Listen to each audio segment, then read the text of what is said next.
Back in the garage again, and apologies, really got no idea what's been going on because I've been away again. Today I've tidied up under the car and been getting bits and pieces out. I'm just going to clean my lens because it's all crappy. Right, there we go. Bits and pieces are painted. I've just recovered some other suspension parts and cleaned them up. Down here we have those anti-roll bars that I was playing with before. I've just spotted something. The original anti-roll bar has this shim which goes between that clamp and the anti-roll bar bushing, which would go there, which is then clamped to the underside of the subframe. The replacement anti-roll bar I've got is missing that, so I'll need to swap them over. And then the other thing I've noticed, I think this one has got the wrong inboard washers. This doesn't matter for me because I'm using poly bushes, but basically the original anti-roll bars would have had this type of foam bush and nylon collar arrangement, which would have slid on there, and then the control arm goes or that's in the middle of the control arm like so, and then you put the washer on the end and do it up with the castellated nut to a particular torque, and then that clamps it all together. What I found is when I was using aftermarket parts, these bits, the nylon washers would always fracture when it was torqued up to the correct amount, and I think what was happening was this washer was too thick when you bought the parts in the kit, and the outboard washer was too thick as well, and when you clamped it together the torque meant that this was compressed so much that it just fractured. So that's one of the reasons I don't use those anymore. I switched to the polybush ones. They're stiffer, they're one piece, and you can torque them up and all it'll do is grip harder. It won't actually fracture, so that's why I tend to use those. But yeah, if you're using original bushings, make sure you use the original washers and not Rimmer Brothers ones or pattern part ones, because if they're too thick the nylon bush will break. Anyway, I will now pull that off, take this collar off, clean it up, put it on the other anti-roll bar, and I'm doing this while I'm waiting for other stuff to dry in the sun before I can paint it. The other thing, the steering rack, the rack is good, it's only done 50,000 miles. All of the joints on the drumstick ends are really good. Look how stiff that is. There's no play in the rack whatsoever.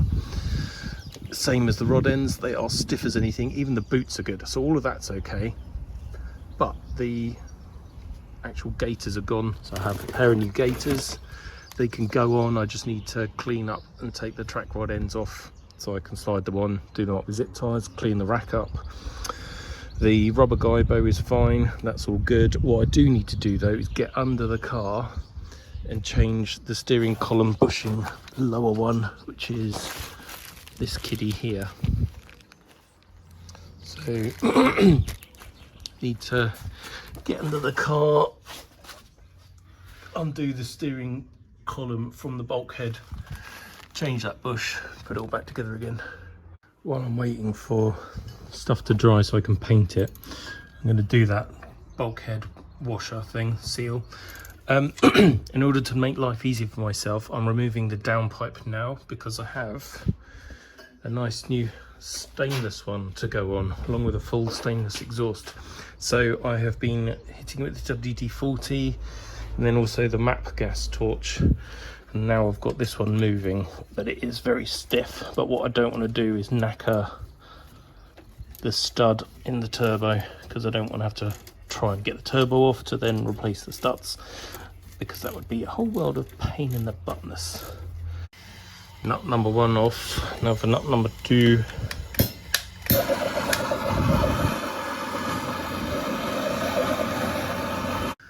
Try as I might, and with lots of heat I still managed to snap a stud, which is really annoying because in order to get that out I'll have to remove the turbo, which I didn't want to have to do, but at least it gives me a good chance. I mean, I know that turbo's fine, I can feel there is zero play in there. I've had it running. I know it doesn't whistle or do anything funny, so it should just mean undoing it off the manifold and drilling that stud out, fitting a new one.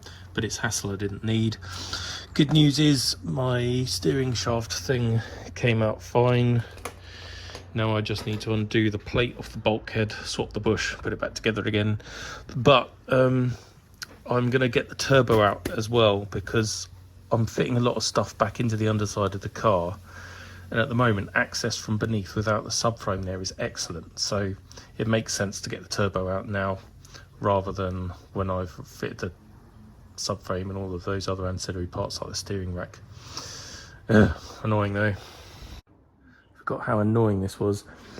I'm underneath the car working from this side, trying to undo the two bolts that hold the plate to the bulkhead, but on this side I've just got mole grips holding the heads of the bolts because they keep spinning, and it's really annoying because they're not like a stud or a captive thread, it's just a plain nut and bolt, and it's really pissing me off. It's a very hot day today. This is not helping. The problem is I can't get any mole grips that want to sit on there nicely, so I'm having to wedge and balance stuff. I think it's working. Good. Success. You wouldn't believe so much hassle just to get that bloody plate out. Now that bush, I mean the old one has completely disappeared, which would have led to some rather vague steering. That just presses in there. I'm going to grease it as well, should make it last a little bit longer, and I'll probably use Vaseline rather than grease, something that won't damage the plastic. As per usual, things have somewhat escalated. I've started undoing the turbo from the top side, that's all easy. But in order to do a really nice job of this, I really want this engine mount out of the way. But to get that out of the way, it looks like that bolt there, which is behind the alternator, probably won't come out without the alternator out of the way. Which means taking the alternator off, which means taking this bracket off. Which, you know, just adds to the faff factor. So I'm just going to get stuck in and pull it all off, and then it gives me an opportunity to clean it all up, I guess. But I got lucky. There was just enough room to get that bolt out when some of the others were done, so I didn't actually have to take the alternator apart. This is the thing I wanted to get to. This is the oil return to the sump. So once the oil's been injected through the turbo core, that hot oil drains back into the sump, so I need a big spanner to undo that. Then just the 4 bolts that hold it to the manifold and it'll be out. Bollocks. Getting really fed up of this now. 4 nuts to hold the manifold and turbo together. Guess what? Stud has broken again, so now the manifold has to come off. Well, that's interesting. This bolt, which was in the front of the head, wasn't even in there. It was just like that, so it's probably rattled loose. So that's good, that's one less to undo. The others look really nicely corroded, and I'm not looking forward to this. Also, I'm not sure if there's not some sort of gasket in that section. So hopefully I can get those still. I don't know. I didn't know it was like that. Well, that's a bit different. In order to get the manifold actually out of the engine bay with the turbo still on it, I had to remove the inlet, which was, again, a bit of a pain. But I'm glad I did it because there are a number of things which I'm glad I've found. I shall show you over here. That's the inlet. The gaskets for the inlet were all okay, and the inlet looks really nice, so that's good. It means the turbo hasn't been breathing, dumping loads of oil through. What's less good is that some of the turbo gaskets were completely knackered, And that's why I'm glad I found it, because otherwise I wouldn't have known about this until I'd actually got the cart up and running. But that is part of the same gasket, and it's just kind of delaminated and split, so that's good. I'm replacing that. The other thing, the turbo drain pipe obviously gets hot, and the braiding has, you know, had it, which isn't so bad. But what's more worrying is that the reinforced pipe inside has rusted up, so I might try and find another one. I don't know whether I can get them new or not. Turbo, there are a few tiny nicks out of the impeller wheel, like the compressor side. The turbine side I think is all good. It's just covered in soot, so that's fine. Obviously these are the nuts I need to undo there. Hopefully that copper gasket's all right, but I'm going to go inside now, clean up, because I want to see what parts are and are not available. I'm very hot indeed. I think it's about 30 degrees today, or 28, 29 degrees. And I'm hot and sweaty, and need to cool off a bit. More of the super happy fun stuff, which I hate doing. This is top mount spring plate, cleaned up and sitting in Deox C rust killer, and the steering arms and the anti-tamper plates. They've already had a week's worth of soaking in this vat over here, which is why that water is so disgusting.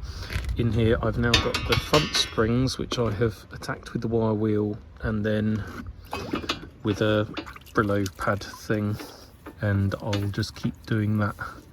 These, you know, they're pretty chunky. It's really just to give a nice smooth surface so that I can paint them black and it won't all flake off.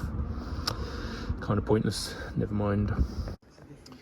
For my next trick, I will attempt to undo the rest of the nuts and get that stud out of there and that stud out of there. I haven't decided whether I'm going to drill or weld something, but we'll see how much is left by the time I've cleaned it up a bit. Giving it a bit of the old map gas first, and then I think I'm going to have to weld a nut on to that one. That one, I'm not sure yet. I'll probably give it the same treatment, heat, and then weld a nut on and see if it'll back off. I have set up Mr. MIG welder. I've smashed on an M8 nut on there and on there. This one should weld up quite well because I can get good penetration into that bit. This one, I'm not sure if the well will fill up before, so the well of pull weld will fill up before I actually get penetration into the stud. So that one might be more problematic than that one, but we'll just have to have a go and see.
No bueno.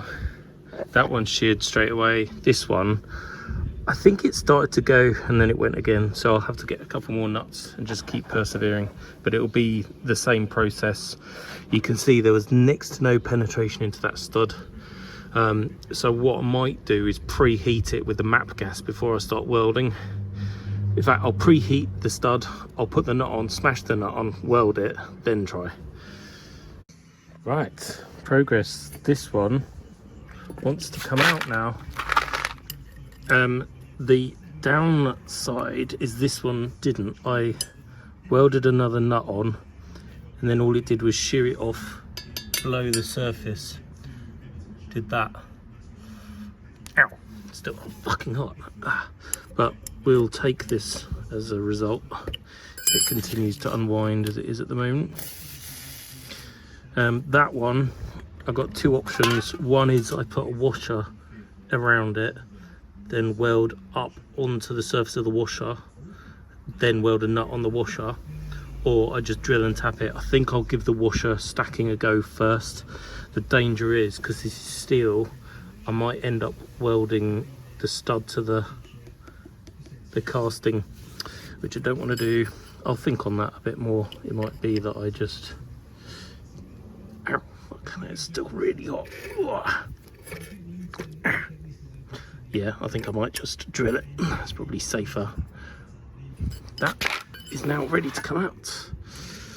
Happy with that. Ironically, that is the one I thought was going to be hard. That is the one I thought was going to be easy. Gave up on the welding. I don't think it would have worked. If it had been Ali, I would have done it that way. Instead, we are drilling. I'm not going to lie, this is not my finest work. But we do have a new thread cut in there.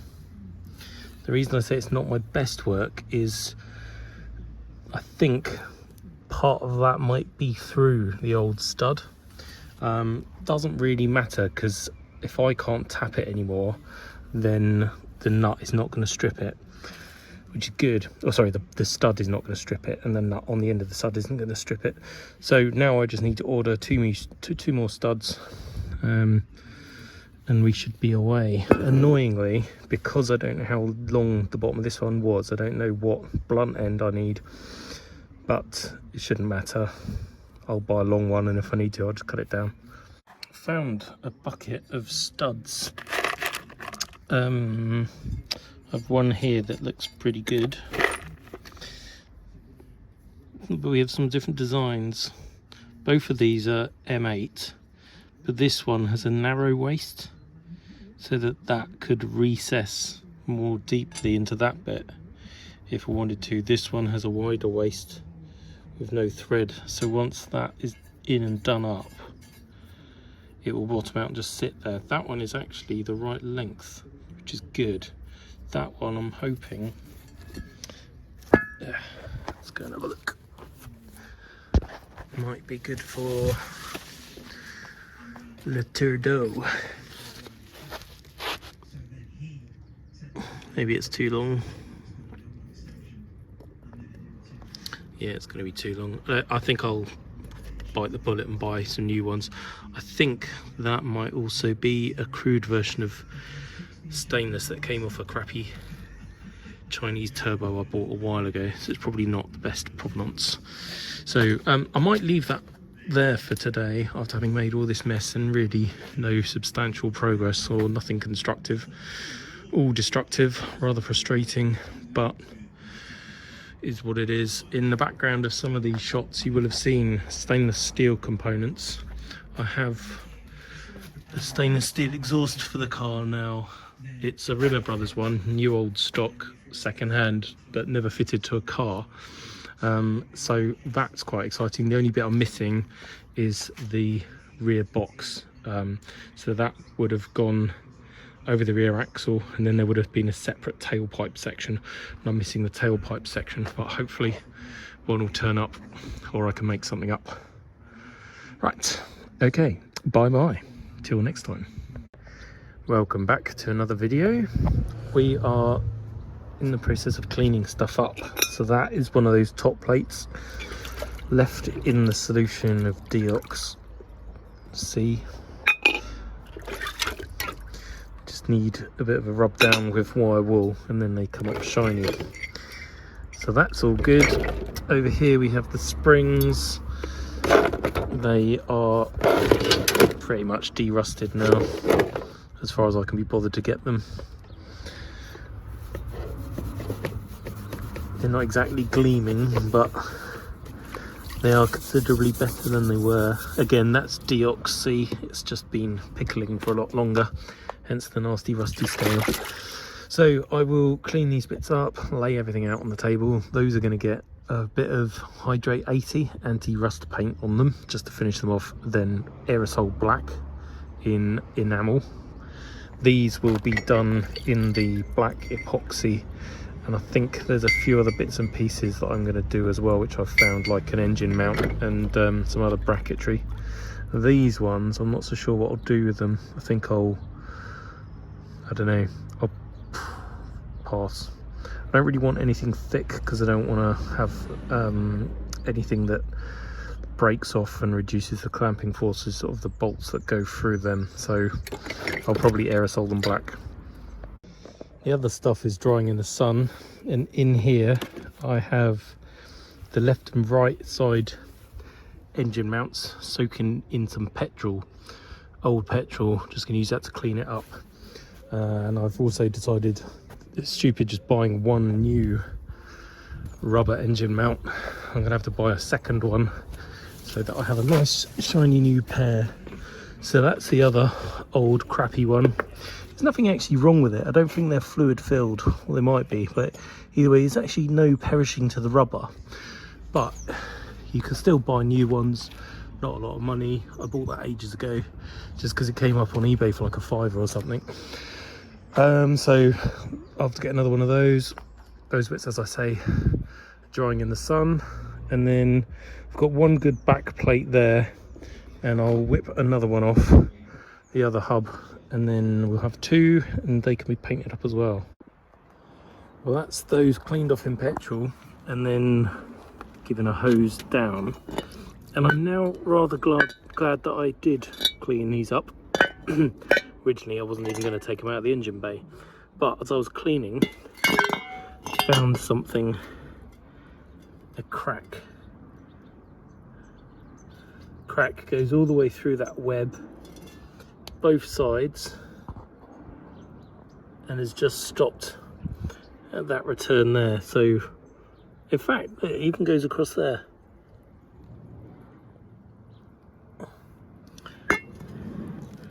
Pretty incredible really. So yeah, it's cracked from the bottom of that weld along here and down there to the bottom of that web. So that'll have to be ground out, welded up before I paint them, and they go back in the car. Underneath, ignore these are off an MGZR, which I'm pickling. We have the two front disc back plates. You can still buy them new, £21 each side plus the VAT, but they're pretty good. They just need a little bit of reshaping, rusting, de-rusting, and then paint, and they'll be good to go. So bored of painting and cleaning stuff. I have basically put Hydrate 80 rust killer on those bits that I de-rusted just to keep them from flash rusting. As I said, when this is dry they will get painted in aerosol black, as will these kiddies. Those steering arms and top mounts will get done in epoxy, as will the engine mounts when I've welded them back together. You're probably getting as fed up of this as I am, but it's just more cleaning and crap. So that's the rack. I've just given it a quick go over with the wire brush. I'm leaving the rod ends and the lock nuts to soak in WD-40. In fact, I'll give them another squirt overnight, then I'll try and get those off tomorrow. But I'm really happy with these rod ends. They are super stiff to the point that I can barely move them by hand, which is a good sign. The rubber boots are fine. Look at that. That's basically behaving like a brand new joint. It's that stiff. There's no play in that. There's no play in the guts of the rack. Drumsticks are tight. There was a bit of corrosion on that pipe, which I was initially a little bit worried about, but I think it's going to be fine. So it's just a case of cleaning it, putting the new gaiters on, and then that can go back in the car. I will replace the lock wire because that's looking a bit fritty, but it just shows nothing's unwound. So that's good. But I'm going to call it a night there. Again, it's just another 2 hours snatched in the evening. Just got to keep doing that until I get this bloody car finished. Another day and yet more bits of car. These are the front disc back plates, which I left pickling overnight, and most of the rest. That one's pretty nice now. Just a couple of bits to treat. This one wants a tickle just to get some of those flaky bits off, and it can be treated and epoxied. All of this stuff, the springs, they're all nicely treated now. They can just be rattle canned black, and the top caps will be epoxied along with the other bits as and when. Another day, another boring painting session. The springs are now black and shiny, done in gloss engine enamel. Is that still hot? I've welded up the engine mount where it cracked. So, oh, that is still hot. Engine mounts, disc back plates, spring top mounts, steering arms, they are all going to now be painted black in epoxy by brush. Paint is drying. I'm playing with brakes. The diesel was originally equipped with solid discs and a 2-pot caliper with a single brake line feed. What I want to do is upgrade it to the Vitesse brakes, which are the biggest you get on a standard Rover SD1, and they are same diameter but vented, and they are 4-pot calipers, these kiddies here. The only problem is that they are twin feed, and the feed is done in quite an annoying way.